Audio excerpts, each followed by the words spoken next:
आणि मुंबईमध्ये सुरू असलेल्या जोरदार पावसामुळे पश्चिम द्रुतगती महामार्गावरती दहिसर चेकनाक्यावर आता पाणी भरलेलं आहे। महामार्गाखाली 4 ते 5 फूट पाणी।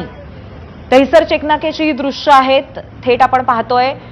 अत्यंत अवघड परिस्थिती आहे। घराबाहेर पडल्यावरती या भागातील नागरिक नक्कीच इथे अडकू शकतात।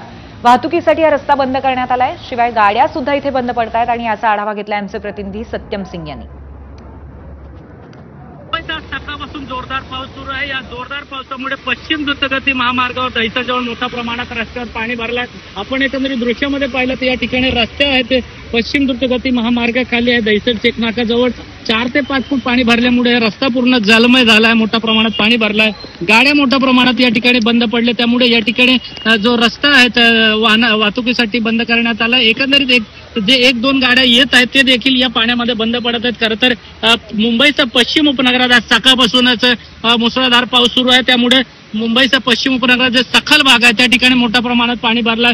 पश्चिम उपनगरात अंधेरी सभ्य असेल, मालाड सभ्य किंवा गोरेगाव उभेराय मॉल असेल किंवा वीरा देसाई रोड, दहिसर, मालाड, कांदिवली या सर्व परिसरात जे सखल भाग आहे त्या ठिकाणी जलमय झालाय। खरं तर सकाळची वेळ आहे, मोठ्या संख्येमध्ये चाकरमानी सुद्धा कामावर निघाल्यात, मात्र या ठिकठिकाणी रस्त्यावर पाणी भरल्यामुळे मोठा त्यांना अडचणीचा सामोर जावं लागत आहे। खरं तर असाच जोरदार पाऊस सुरू राहिला तर मुंबईच्या जे इतर सखल भाग आहेत त्या ठिकाणी देखील मोठ्या प्रमाणात पाणी भरायला सुरुवात होणार आहे। कॅमेरामन मोहन सत्यम सिंग, एबीपी माझा, मुंबई।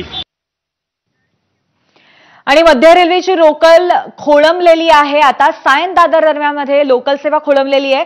तब्बल अर्ध्या तासाहून अधिक वेळ